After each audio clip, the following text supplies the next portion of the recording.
الحمد لله وكفى وسلام على عباده الذين اصطفى اما بعد. عزت مآب وائس چانسلر مسلم یونیورسٹی علی گڑھ، بزرگان محترم، طلباء عزیز، بزرگوں، بھائیوں، دوستوں، بہنوں، آج جس موضوع پر علی گڑھ مسلم یونیورسٹی کے کینیڈ ہال میں پروگرام منعقد ہو رہا ہے، وہ شخصیت کے اعتبار سے، فکر کے اعتبار سے، تجدید کے کام کے اعتبار سے،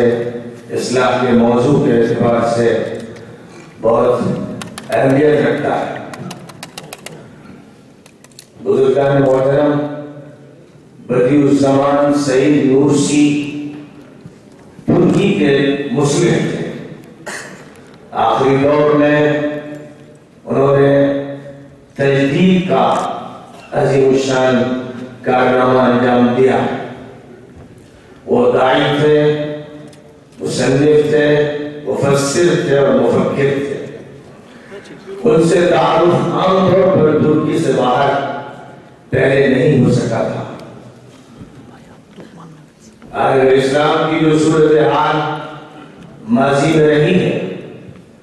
ہمیں ہمیشہ اس سبق کو دہراتے رہنا چاہیے. کہیں ایسا نہ ہو کہ پچھلی فصلیں ذہن سے محو ہو جائیں اور ہم اپنے حاضر میں اس طرح الجھ جائیں کہ ماضی اور حال اور مستقبل کے رابطے شکستہ اور بکھرے ہوئے ہو جائیں. ہم سب کو یہ بات جاننی چاہیے کہ اس دنیا میں جس نظام کو اللہ تعالیٰ نے برپا کرنا چاہا ہے اس کا نام اسلام. اسلام کے علاوہ اللہ کی طرف سے کسی بھی نقطۂ نظر کو سینکشن نہیں کیا گیا. اعلان صرف یہ کیا گیا ہے کہ ان الدین عند اللہ الاسلام.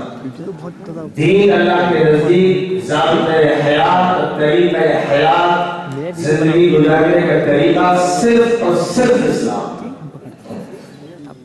اسلام قومی مذہب نہیں. اسلام کا رنگ و نسل سے تعلق نہیں. اسلام کا جغرافیہ سے تعلق نہیں. اسلام جغرافیائی حدود سے مافوق ہے. اسلام نسلی اور قومی تقسیموں اور تفریقوں کو نہیں مانتا ہے. وہ اللہ کا دین ہے، افضل دین ہے، آخر دین ہے. اس کا تعلق اللہ کے نظام بندگی سے. ظاہر ہے کہ اللہ کے نظام بندگی کے علاوہ اور کسی نظام کو قبول نہیں کیا جا سکتا ہے. اسلام ایک عالمی آفاقی مذہب ہے. نبی اکرم صلی اللہ علیہ وسلم اس کے آخری پیغمبر ہیں. وہ اس کے اولین پیغمبر نہیں. اولین پیغمبر حضرت آدم علیہ السلام تھے اور آخری پیغمبر حضرت محمد صلی اللہ علیہ وسلم تھے. اور دنیا میں جہاں بھی کوئی نبی یا پیغمبر اٹھا وہ اسلام کی دعوت کے لیے اٹھا. اور آخری نبی نے یہ بات واضح کر دی تھی کہ تا قیامت اسلام رہے گا. اور یہ بات واضح کر دی تھی کہ اسلام اس لیے آیا ہے کہ دنیا پر حکمرانی کرے، دنیا کا نظام چلائے، دنیا کو عدل و انصاف سے ہمکنار کرے، دنیا میں اللہ کی حکمرانی کو قائم کرے، دنیا میں ہر طرح کے ظلم کو، ہر طرح کی انارکی کو، استبداد کو، زیادتی کو ختم کر کے ایک ایسا صالح اور ہمدرد اور خیرخواہ نظام قائم کرے کہ جس سے ساری انسانیت کی فلاح و بہبود وابستہ. فرمایا گیا کہ هو الذی ارسل رسولہ بالہدی ودین الحق لیظہرہ علی الدین کلہ ولو کرہ المشرکون. اللہ نے اپنے پیغمبر کو ہدایت اور دین برحق دے کر بھیجا ہی اس لیے ہے کہ تمام طریقہ حیات اور نظام زندگی پر اس نظام کو اور اس نظام کے حامل اور علمبردار پیغمبر کو غالب کر دیا جائے. چاہے یہ بات ان لوگوں کو کتنی ناگوار گزرے جو اللہ کے ساتھ شرک کرتے ہیں، ساجداری کا نقطۂ نظر رکھتے ہیں اور اللہ کے علاوہ دوسروں کی پوجا پاٹ کے لگے ہوئے، وہ اسے قبول کرے نہیں. اور نبی صلی اللہ علیہ وسلم نے اس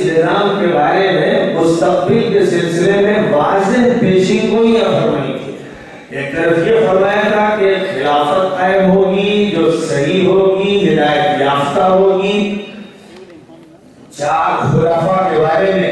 آپ نے اشارے دے دیے تھے اور یہ فرمایا تھا کہ 30 سال تک خلافت راشدہ رہے گی،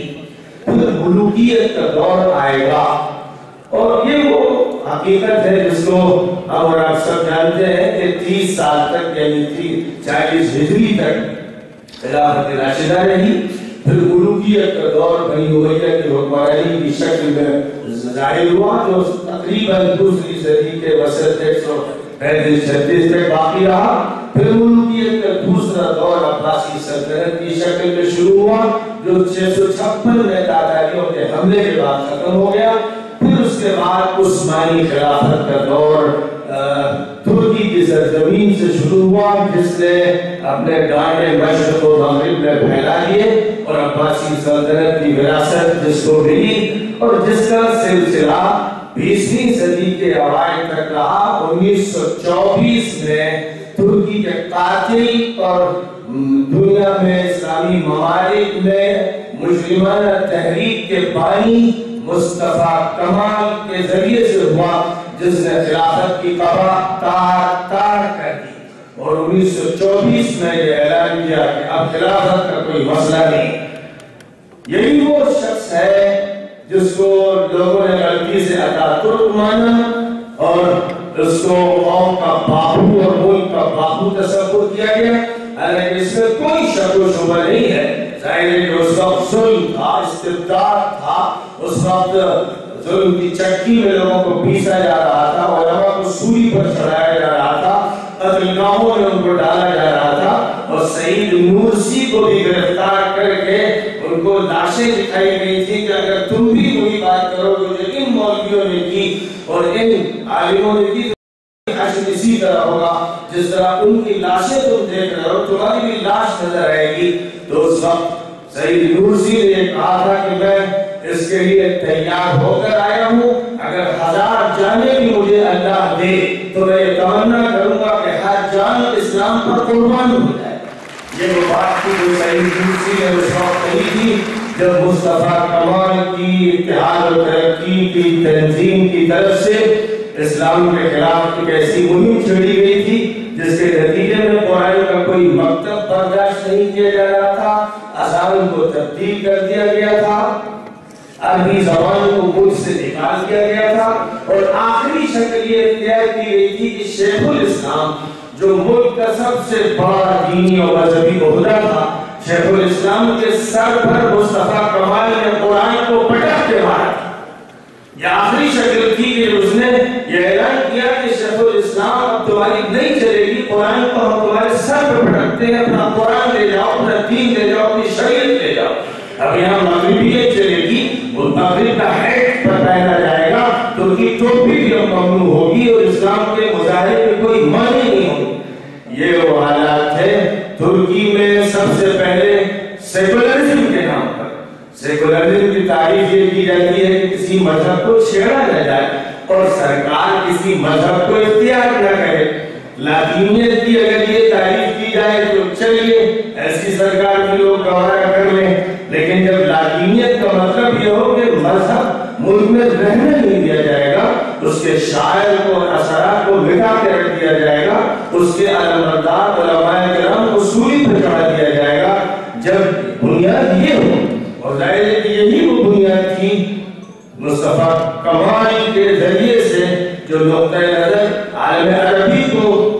پاس کیا گیا، اور جس کے نتیجے میں مراکش سے لے کر عراق تک ہر ملک میں ایک ڈکٹیٹر، مغرب کا ایک ایجنٹ، اندر سے بگڑا ہوا ملحد اور ایک ایسا مجرم جس نے عوام کے ساتھ کھلواڑ کیا اور ان پر ایک ایسا نظام مسلط کیا جس نے لوگوں کی سانسوں کو روک لیا اور ان کے گلے ڈھونپ دیے، اور ہر مسلح کے لیے، ہر داعی حق کے لیے یا جیل کی کوٹریاں تھیں یا سوئی کے کھندے تھے۔ یہ وہ نظام تھا جس کو سیکولرزم کے نام سے عربی میں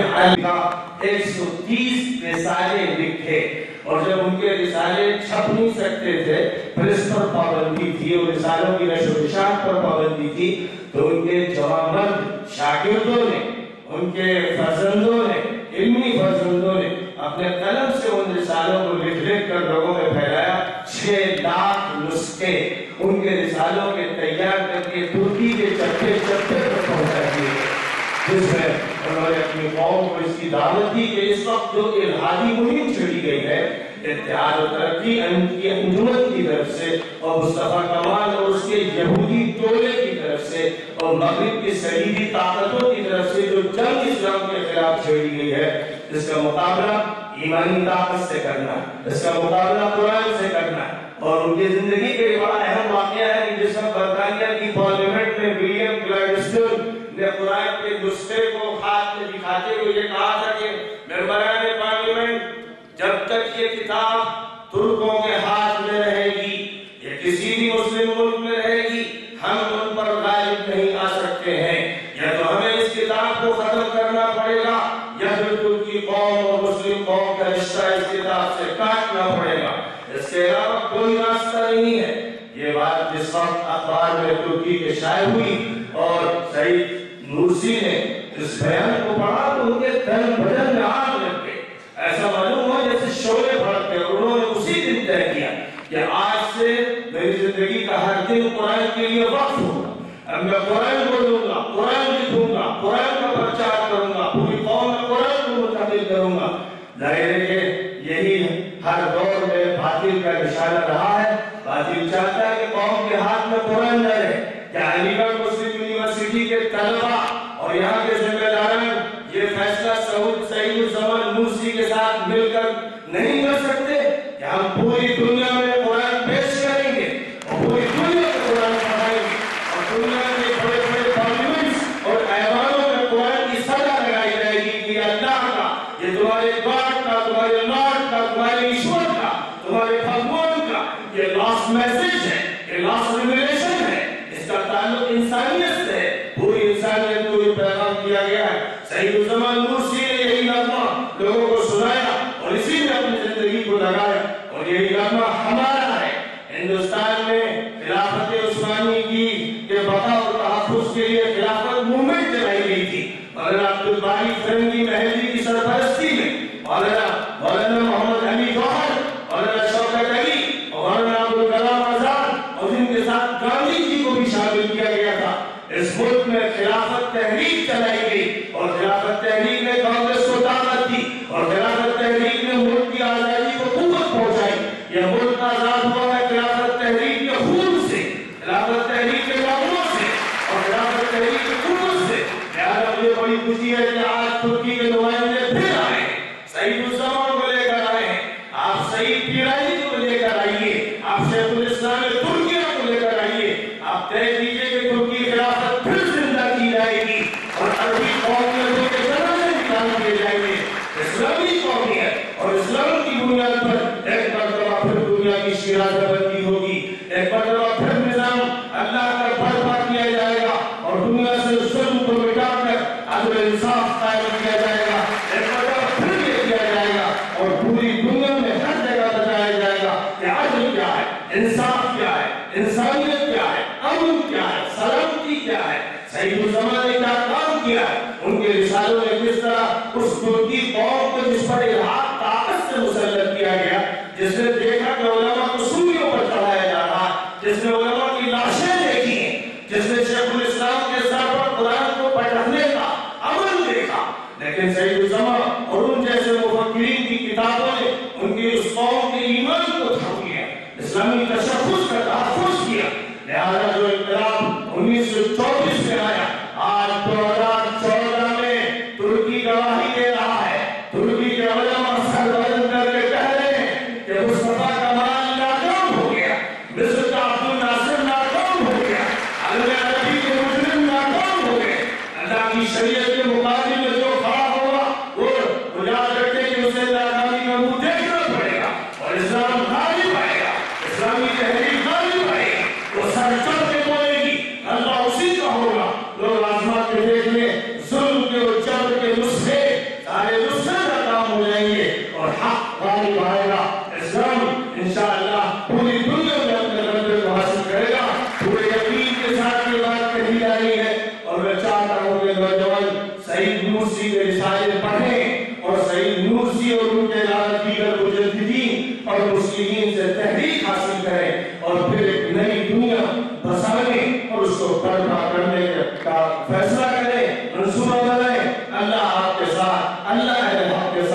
اللہ ان کے ساتھ جو پیغمبروں کے ساتھ اور نبیوں کے ساتھ. وآخر دعوانا الحمدللہ.